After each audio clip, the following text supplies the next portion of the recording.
Good evening, students. In the morning, I had sent you the intrapersonal barrier.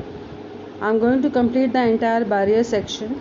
So, need your cooperation, guys. Okay, intrapersonal मैंने आपको भेज दिया है. Okay, it's a YouTube link and all you can see. Now, interpersonal देखिए, मैंने आपको बताया था कि ये हैं हमारे ऑब्स्टिकल्स, हमारे बैरियर्स. इंट्रापर्सनल मैंने आपको भेज दिया है, जिसके 10 पॉइंट्स हैं. आपको वैसे पॉइंट्स वाइज आंसर करना है. एटलीस्ट 5 पॉइंट्स ज़रूर याद कर लें. Okay, now we will come to the interpersonal barrier. Second option से ये रहा सेकेंड ऑप्शन आपका. इंटरपर्सनल बैरियर ये क्या है? The barrier which occur due to the inappropriate transmission of words between two or more people are known as interpersonal barriers. अब interpersonal relationship बोलते हैं एक दूसरे के बीच में जो relationship है. तो यहाँ बैरियर क्या है? एक दूसरे के बीच में बैरियर आ रहा है. कैसे? जब आपको मैं कुछ बता रही हूँ, जैसे मैं आपको टीच कर रही हूँ and you cannot understand, so this is interpersonal barrier. Okay, अब इसमें क्या होता है, कैसे होता है भला? Limited vocabulary. अगर मुझे एक्सप्लेन करने के लिए मेरे पास शब्द नहीं है उस भाषा में, हिंदी में, इंग्लिश में, तो मैं आपको सही ढंग से नहीं बता पाऊँगी. इमोशनल आउटबर्स्ट, या फिर मैं अंदर से बहुत इमोशनल हूँ, कोई भी चीज़ बताने में शर्मा रही हूँ, या हिचक है, या डर है, या नहीं बताना चाहती, what ever my regions. Cultural difference, obviously मैं जिस कल्चरल से बैकग्राउंड से मैं आती हूँ उसका बहुत फ़र्क पड़ता है, जिसके वजह से मैं शायद उस भाषा में सही क्लियरली नहीं बता पा रही हूँ. पुअर लिसनिंग स्किल्स, अगर मैं सही अच्छी लिसनर नहीं हूँ तभी मेरे पास शब्द नहीं होंगे बात करने के लिए, क्योंकि इसलिए मैं अपना इम्प्रूव नहीं कर सकती. One who has a very good communication skills means he is a good listener first of all. अगर हम अच्छा सुनते हैं, अच्छी तरह से सुनते हैं, तो हम 90% वहीं पर हमें लर्न हो जाता है. Then comes poor listening skills. हमने कर लिया ये. Improper channel selection. So the medium, the way which I am going to communicate, it should be very proper. अगर आपसे मैं बात कर रही हूँ, क्लास ले रही हूँ, तो मैंने देखा कि नहीं समझ में आ रहा, तो फिर कुछ बच्चे कहते हैं कि मैम आपकी आवाज़ कट रही है ऑनलाइन, हमें ये प्रॉब्लम आ रही है, तो वहाँ पर दिक्कत आ जाती है. ट्रांसमिटिंग बैरियर, तो जिस तरीके से मैं भेज रही हूँ मैसेज, वहाँ ट्रांसमिशन सही हो रहा है या नहीं. ओके, सो यहाँ पर हम देख लेते हैं. अब इसको डिफ़ाइन किया हुआ है. लिमिटेड वोकैबुलरी, यानी जिसके पास शब्द नहीं है बात करने के लिए. शब्द कब नहीं होंगे? जब आपको उसका पूरा भाषा का ज्ञान नहीं होगा. फॉर एग्ज़ाम्पल, हिंदी में हम अच्छे से एक्सप्लेन कर सकते हैं, पंजाबी में एक्सप्लेन कर सकते हैं, because it's a mother tongue. अगर मैं इंग्लिश की बात करूँ तो I am also not that great expert. Okay, तो वहाँ पर मेरी लिमिटेड वोकैबुलरी है. The speaker may not be able to communicate effectively because of the lack of vocabulary.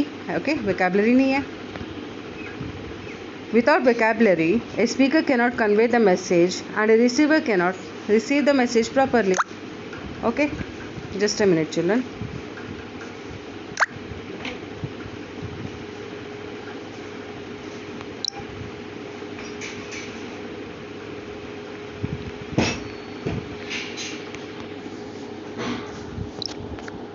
I need to switch off my internet so that it should not disturb me. Okay, I am sorry for this inconvenience. अगर मेरे पास limited vocabulary है तो मैं नहीं बता सकती. Without vocabulary speaker can not convey the message, है ना. अगर मेरे पास शब्द ही नहीं है बताने के लिए तो मैं मैसेज कैसे बताऊंगी भला. And receiver can not receive the message properly. उसी तरह से रिसीवर भी मैसेज ने सही ढंग से नहीं ले सकता. So reading is the best method to enhance the vocabulary. इसलिए हम कहते हैं कि रीडिंग सबसे अच्छा पार्ट होता है, सबसे बेनिफिशियल पार्ट होता है, जो कि आपके वोकैबुलरी को इम्प्रूव करता है. हम इसलिए कहते हैं ना कि न्यूज़पेपर रीड कीजिए, और कुछ नहीं तो आपने हेडलाइंस पढ़ लीजिए, कोई आर्टिकल पढ़ लीजिए. So that is most important. अब हमारा आता है नेक्स्ट सेकेंड पॉइंट इसका, emotional outburst. An emotional individual may not be able to communicate well. Emotional होते हैं, काफ़ी लोग सेंसिटिव होते हैं. If someone is annoyed, aggressive, bitter, pleasant और terrified, the person may be too preoccupied with emotions to receive the intended message. अगर कोई शख्स बहुत ज़्यादा अनॉयड माने चिड़चिड़ापन, अग्रेसिव गुस्सा, बिटर भी इसी तरह से ही है कि कड़वापन है उसके दिमाग में और दिल में, प्लेजेंट बहुत खुश है, या डरा हुआ है बहुत बुरी तरह से, अगर ऐसे सिचुएशन में अगर बंदा कभी शख्स बात करना चाहेगा या एक्सप्रेस करना चाहेगा, वो ठीक से नहीं एक्सप्रेस कर पाएगा, ओके, सही ढंग से नहीं कर पाएगा। If you don't like someone for example, you may have trouble hearing them. अगर हम किसी को डिसलाइक करते हैं, किसी को पसंद नहीं करते हैं सुनना, क्योंकि हमें कुछ ना कुछ प्रॉब्लम उसके साथ महसूस होती है, या तो वो ज़्यादा गुस्सेल होगा या फिर बहुत ज़्यादा हाई टेम्पर्ड होगा कि जल्दी गुस्सा आ जाता है या सुनता नहीं है, ओके। तो इमोशनल आउटबर्स्ट बहुत प्रॉब्लम देती है बच्चों। कल्चरल डिफरेंसेस, अब कल्चरल डिफरेंसेस देख लेते हैं। Different cultures provide people different ways of thinking and interpreting the world. तो हम बेस्ट एग्जांपल हैं, in India we have so many different cultures. So हमारे जो कल्चर होते हैं वो हमारा बैकग्राउंड हमें बहुत हैम्पर भी करता है, एनरिच भी करता है, ओके। सही, फॉर एग्जांपल अगर मैं कहूँ कि हरियाणवी हूँ मैं, टिपिकल बागड़ी से मैं खुद हूँ, तो मेरा जो बैकग्राउंड है उसमें क्या है कि लड़कियों को ज़्यादा बोलना नहीं चाहिए, इस तरह से उठो, इस तरह से बैठो, जल्दी शादी कर दो, ज़्यादा पढ़ाओ लिखाओ मत, ओके। तो मैं उस बैकग्राउंड से हूँ। तो अगर वही बात मैं पंजाबी कल्चर का अगर मैं देखती हूँ, या हरियाणा में ही अगर मैं हिसार से आगे आ जाती हूँ मैं दूसरे एरियाज़ में, अब तो बहुत टाइम फ़र्क पड़ गया जैसे, तो अब चेंज हो रहा है। तो अगर मैं कंपैरिजन करती हूँ, बट फिर भी मेरा जो फैमिली है अभी भी बैकग्राउंड में बहुत पिछड़ा हुआ है, तो मेरा इसलिए कल्चरल डिफरेंस की वजह से हुआ ये, ओके। अब हम देखते हैं, each culture has different ways of expressing emotion. तो अलग अलग तरीके से एक्सप्रेस किया जाता है। हमारे हाव भाव जो होते हैं ना, हमारा बोलने चलने का तरीका, वो भी बहुत फ़र्क पड़ता है। All this differences ultimately act as barrier to communication. तो ऐसे में क्या होता है कि वो ऐसा शख्स, या जैसे मैं हूँ, जैसे मेरा बैकग्राउंड है, तो मुझे हमेशा ये कहा गया था कि ज़्यादा ना बोलो, ज़्यादा एक्सप्रेस ना करूँ, मेल के साथ बात ना करूँ, दिस आर दो सो मेनी थिंग्स, ओके। तो ये बैरियर करता है, मुझे आगे बढ़ने के लिए मुश्किल होती है। In India people generally like to be addressed by their surname like mister Mehta, mister Raheja, but in other countries it may annoy someone. कि हिंदुस्तान में ये चल जाता है कि मेहता, तनेजा, रहेजा, जो भी उनके सरनेम से बुला लेते हैं, लेकिन दूसरे देशों में नाम से बुलाना ही पसंद करते हैं। अगर आप सरनेम के साथ बुलाते हैं तो वो बुरा मान जाते हैं। तो ये कल्चरल डिफरेंस है।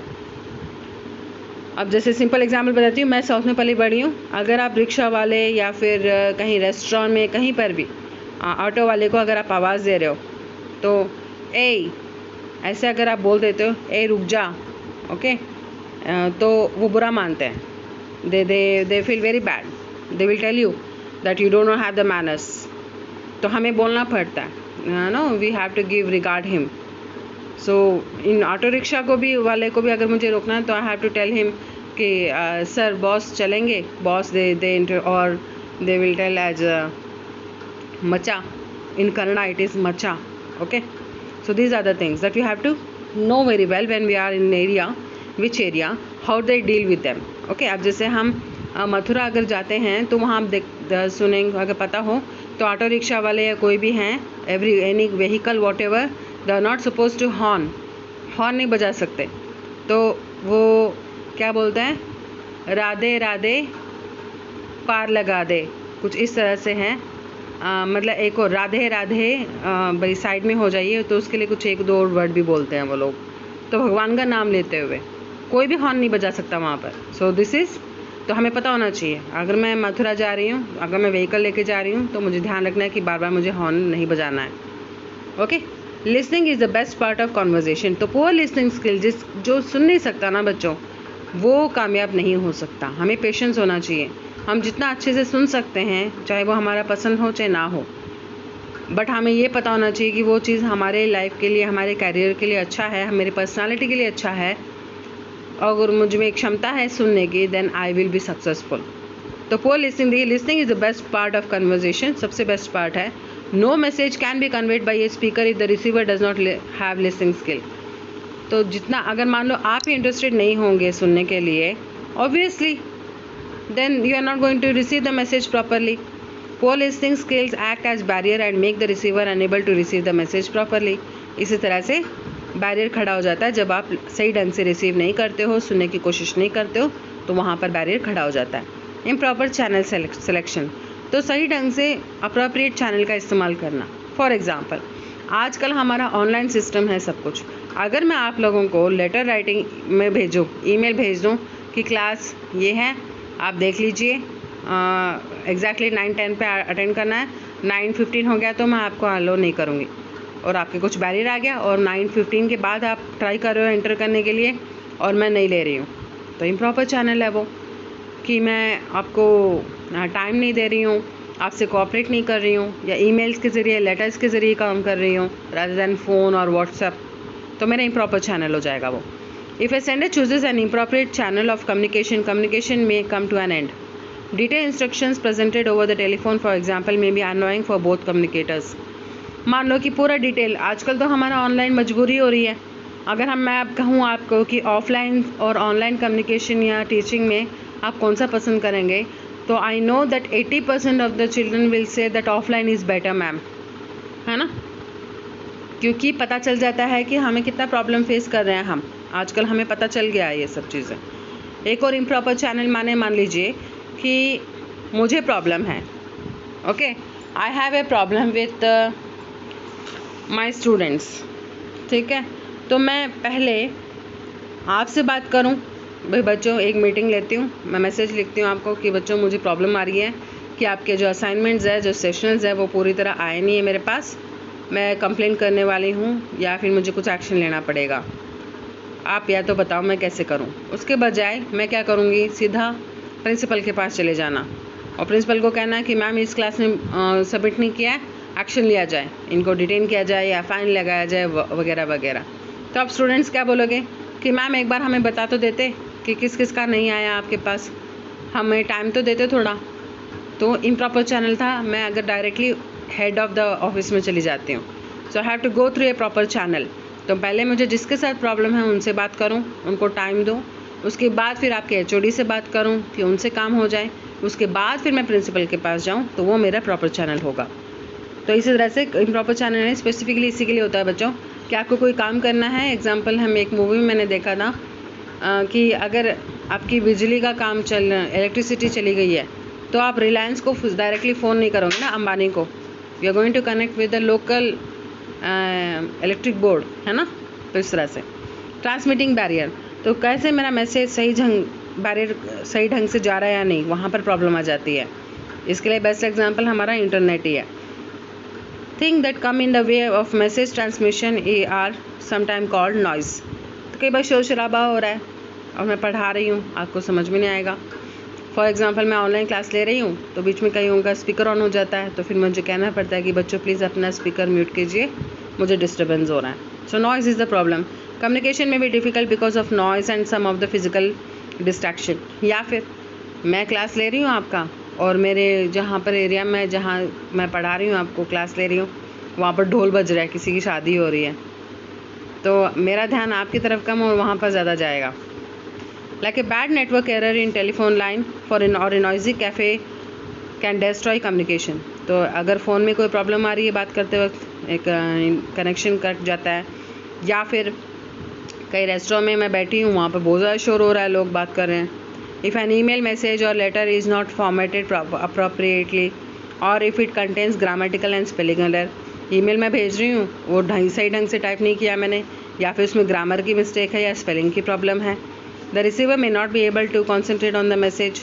तो मैसेज जो भी पढ़ेगा ईमेल में तो समझ नहीं पाएगा, because the physical appearance of the letter और email is poor and unethical, क्योंकि जो उसका कम्युनिकेशन का जो भी तरीका था, जो लेटर था, वो देख के समझ में ना आए तो उसको प्रॉब्लम आएगी। तो ये बैरियर आ जाता है ट्रांसमिटिंग में, ठीक है। तो यहाँ तक हमारा ये सेकेंड पार्ट, मेन बैरियर यहाँ पर कंप्लीट होता है बच्चों। फाइन।